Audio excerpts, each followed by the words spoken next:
আমার ছেলের যারাই এই মারছে এইভাবে হত্যা করিয়া তাদেরকে আমি বিচারের আওতায় আনতে হবে।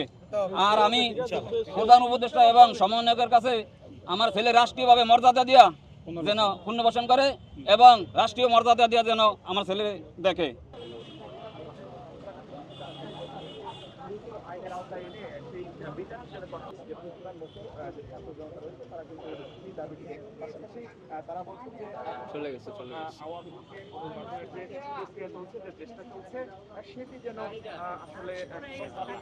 গত 5ই আগস্ট আমার ছেলে যাত্রাবাড়িতে থাকতো। যাত্রাবাড়ির বাসা থেকে বের হওয়ার পরে আমার ছেলের আর কোনো সন্ধান আমরা পাই নাই। ওর সাথে 2টা ফোন ছিল, ফোনগুলা জানি কারা নিয়ে গেছে, তার জন্য রাতের 1টা পর্যন্ত আমরা আমার ছেলের কোনো খবর পাই নাই।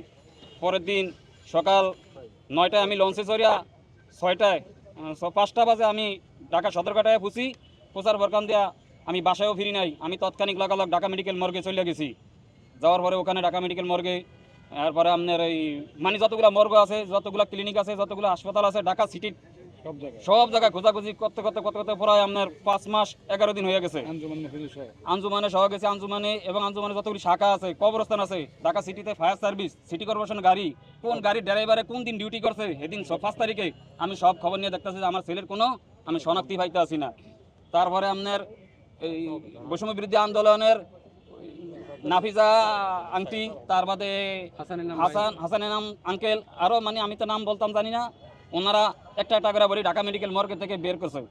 বের করার পরে 6 নম্বরের পরে 7 নম্বরে গেলে আমার ছেলের ওই পায়জামা, যে পায়জামা ফরিয়া বাসাতন বাড়িছে, ওই পায়জামা, ওই পাঞ্জামি, ওই জাইঙ্গা, ওই গেঞ্জি এবং আমার ছেলের থুতনিতে ছোট ছোট দাড়ি, হাতে কাটা দাগ।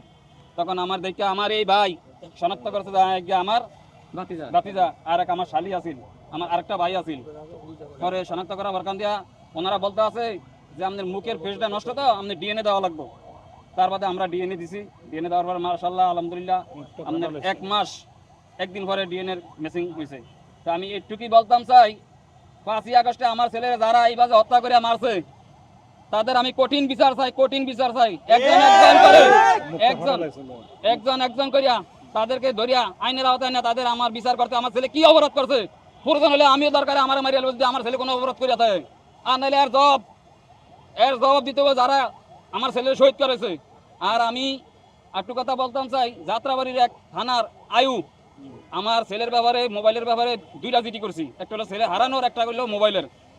ওনার কাছে গেলেই ওনা আমার কোনো ভাত্তা দিত না। আমি ছেলে হারাইছি, আমি বুঝি দুঃখ। এই পৃথিবীতে যার সন্তান হারায়, ওনার নাম হলো মহিবুল। কিন্তু আমি যার সন্তান এই পৃথিবীতে হারায় সে বোঝে বেদনাটা কত বেদনা, তার বুকের ভিতরে কত জ্বলতে আছে। কিন্তু ওই দারোগা আমার বলতে আছে, ওই আয়ু, আরে মেয়ে তোর বলা মরিয়া গেছে, জান গেছে বাইদিকে জান গিয়া, কি টুকাটুকি করেন, টুকাটুকি লাগবে না, বাইদিকে জান গিয়া। উনি আমার এরকম করে বলতে আছে। কিন্তু ওনার যদি একটা ছেলে হারাইতো উনি বুঝতো। কিন্তু যাত্রাবাড়ি থানার মোর্শেদ আসাই উনি বিগত 1 মাস আমার এই ডিএনএ ম্যাচিং এর জন্য দিনে রাতে অনেক খাটাখাটনি করছে। আর আমার এই ভাই বাংলাদেশ ব্যাংকে চাকরি করে, উনিও কাউসার ভাই, উনিও আমার অনেক বুদ্ধি পরামর্শ দিয়েছে। এবং আমার ইয়াতে রাজারবাগ এসপি স্যার মোর্শেদ, ওনার বাড়ি আমার বাড়ি বোলাতি গ্রামে, উনি আমার অনেকটা সহযোগিতা করছে।